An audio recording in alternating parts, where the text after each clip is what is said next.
이번 정부 들어서 유시민 작가한테 총리까지 제안하셨던 분이거든요. 이재명 대통령은 좀 원로로서의 입장을 견지해주면 좋은데 이제 본격적으로 이제 아사리 판으로 뛰어들겠다 이 말이거든요. 자, 오늘 본격적으로 다른 매체에서는 듣기 어려운 진실에 가까운, 저희 뭐 진실이라고 주장하지는 않겠습니다. 팩트 기반한 진실에 가까운 이야기를 여러분께서는 들어보실 수가 있겠습니다. 하지만 판단을 여러분들께서 해주시기 바랍니다. 사실 뭐 김어준 씨나 뭐 새날이나 매불쇼나 이런 큰 매체에서 대한 매체에서 좀 대통령이 전하는 말을 그대로 좀 여러분들에게 전해주시고 우리가 어떤 성찰을 통해서 보다 더 여당다운 여당, 승리하고 능력 있는 여당의 모습을 통해서 이 쌍끌이로 이재명 정부의 성공을 이뤄나갈 수 있을지 그런 얘기를 좀 해야 되는데 대통령의 말을 이상하게 전하거나 아예 안 전해. 그리고 좀 우리 매불쇼는 2주 동안 쉰다면서요? 왜 그런 거지?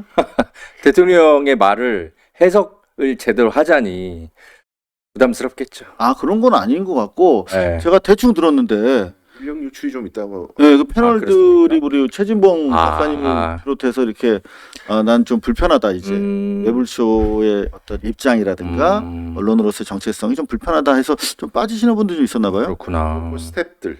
아, 스텝도? 좀 뭐 하여튼 인력 유출이 좀 있어서 좀 여하튼, 재정비 시간이 필요한 것 같다고 합니다. 아니 뭐 출연진 필요하면 저한테 연락 주셔도 되는데, 좀 가서 할 말 다 할 거라서 부담 괜찮아. 그러니까 그래서 안 부르는. 대통령님 말 제대로 제가 전달해 드리면서 유시민 이사장을 맞짱 뜰 수 있는데, 안 불러주시네요. 아, 유시민 이사장이 그 고문직에서 오늘 물러났어요. 그러면서 이제 앞으로 본격적으로 정치 논평을 시작할 것처럼 말씀하셨더라고요. 저희가 이따가 전해드리려고 그랬는데 말 나온 김에 바로 뭐 꼼쳐놓으면 뭐합니까? 바로바로 확인해드리겠습니다. 요 내용인데요. 네, 후원회원 여러분, 유시민입니다. 저는 당분간 노무현 재단을 떠나서 살려고 합니다. 재단에 상임 고문 해촉을 요청했습니다. 알릴레오 북스도 6월 말에 중단한다고 통보했습니다. 앞으로 제가 할 비평 활동 때문에 노무현 재단이 혹시 겪게 될지도 모를 어려움을 예방하기 위해서입니다. 다시 만나는 날까지 재단을 잘 지켜주십시오. 사랑합니다. 앞으로 비평 활동을 한다라는 뜻이네요. 그러니까. 정치 비평을 이제 본격적으로 하겠다. 그동안 여러 차례 이제 자신은 정치 비평 안 하겠다 말씀을 하셨는데 이제 컴백하겠다는 뜻이죠. 그렇죠. 컴백해서 이제 ABC 벤 다이어그램을 계속 그리겠다는 뜻인데 대통령도 취임 1주년 기념 인터뷰에서 기자회견에서 왜 자꾸 우리 아내 사람들을 뭐 이렇게 갈라치기 하고 손가락질하고 비판하고 창으로 쑤시고 왜 이러냐, 너 배신할 거 아니냐 뭐 이런 식으로. 그게 사실은 유시민 작가의 겨냥한, 그렇죠, 누가 봐도 그런데 누가 봐도. 그렇죠. 그렇게 되면은 이제 유시민 작가 입장에서는 좀 성찰적 사고를 통해서 이번 정부 들어서 유시민 작가한테 총리까지 제안하셨던 분이거든요. 이재명 대통령은 이미 다 공개된 거 아닌가요? 그만하나요? 그렇죠. 아니요. 그렇죠. 어느 정도 공개된. 그랬으면 좀 책임감을 가지고 좀 원로로서의 입장을 견지해주면 좋은데 이제 본격적으로 이제 아사리 판으로 뛰어들겠다 이 말이거든요. 그 철딱선이 없는 애들이 자꾸 설치고 있으니까 내가 혼 좀 내줘야겠다 뭐 이렇게 저는 받아들입니다.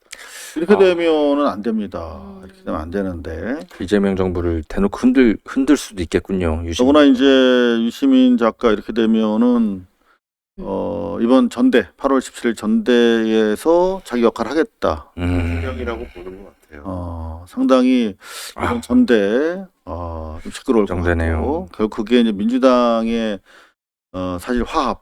대통령은 민주당을 넘어선 국민을 품는 그릇을 주문하고 있는데 민주당 내부 분열 그리고 그 이후에 동력도 상당히 좀 소진되는 그런 안타까운 현실이 우려가 됩니다.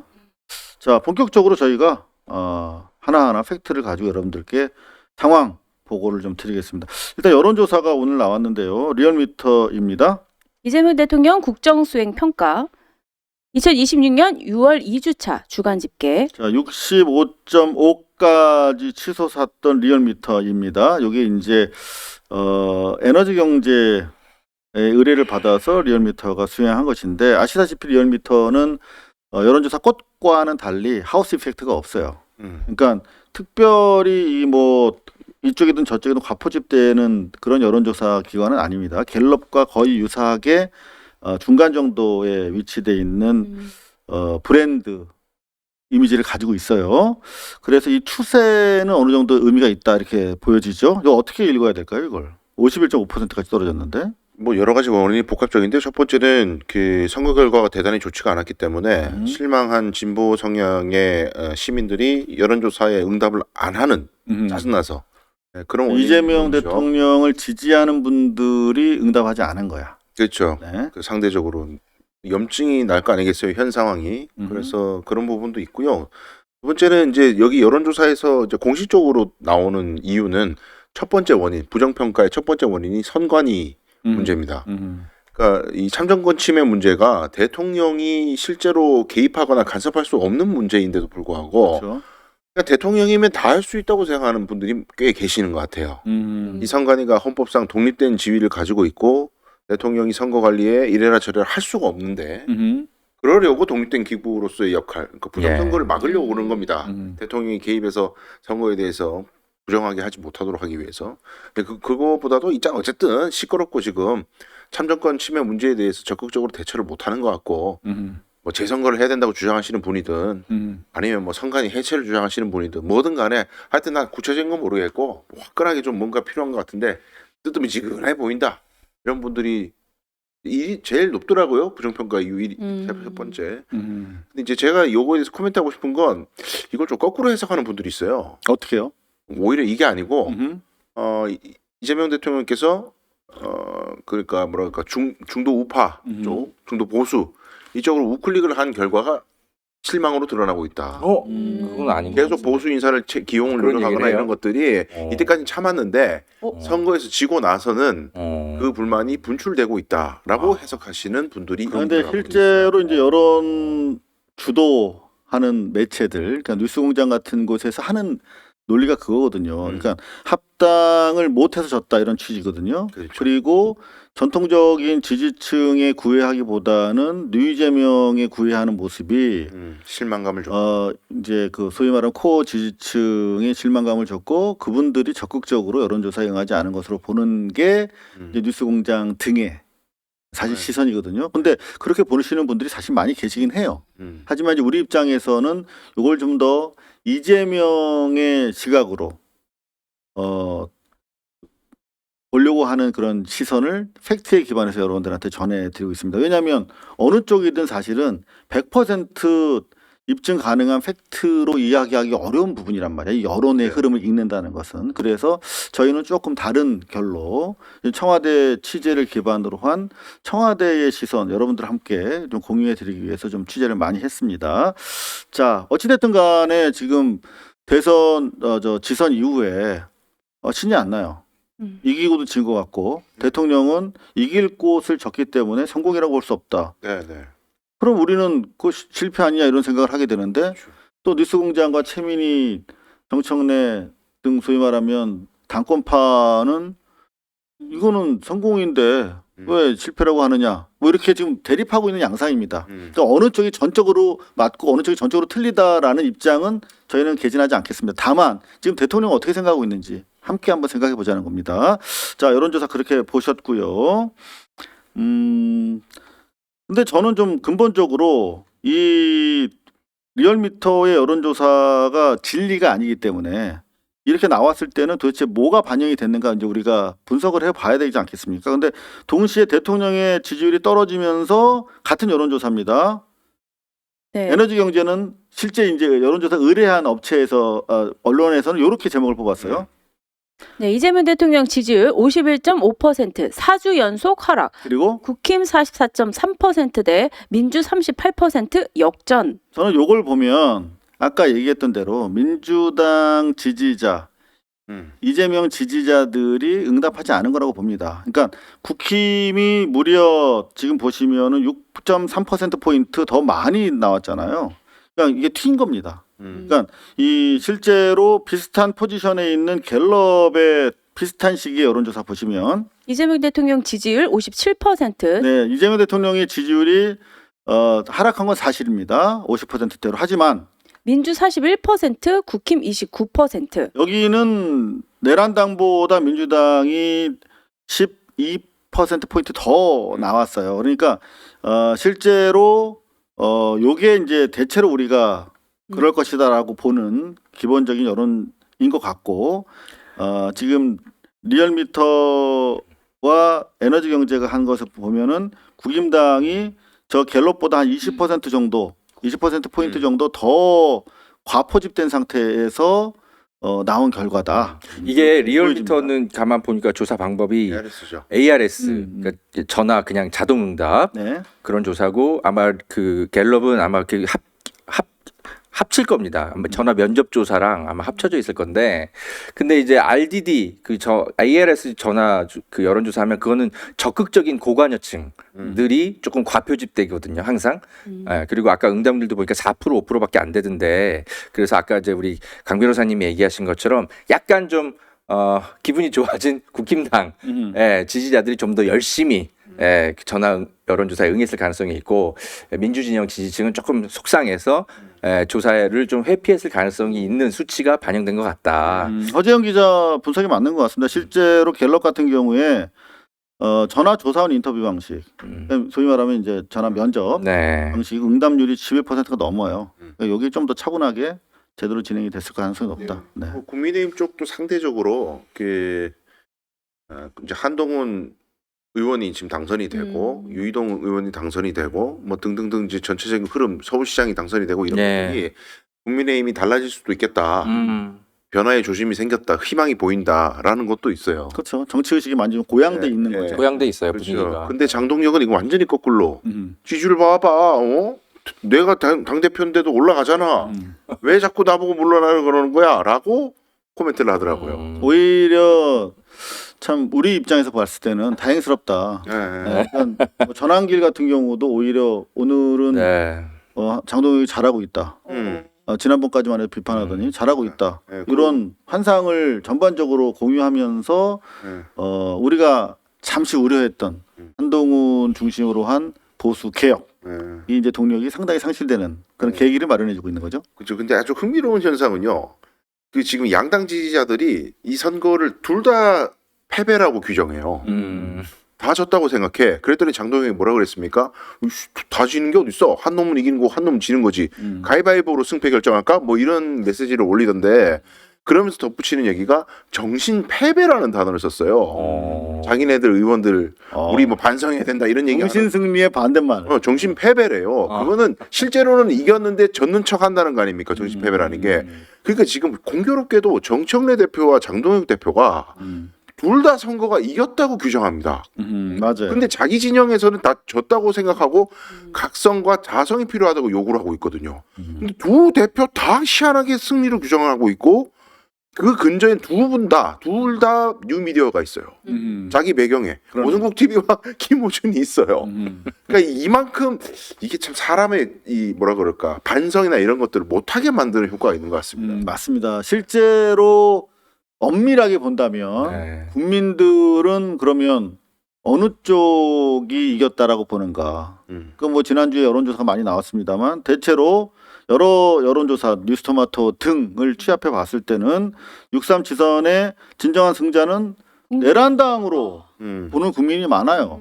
그리고 또 다른 여론조사에서는 가장 그럼 누가 진 것 같냐? 그랬을 때 장동혁, 정청래 비등비등한데 대체로 국민의힘이 더 이겼다라고 생각하는 국민들이 많은 걸로 봤을 때 그렇죠. 장동혁보다 오히려 정청래 대표가 더 착각이 정도가 심하다라고도 그렇죠. 볼 수 있는 정말 부끄럽고 우스운. 제가 정청래 대표면 상식적으로 결과 나오고 난 다음에 제가 잘못한 부분이 있는지 되돌아보겠습니다.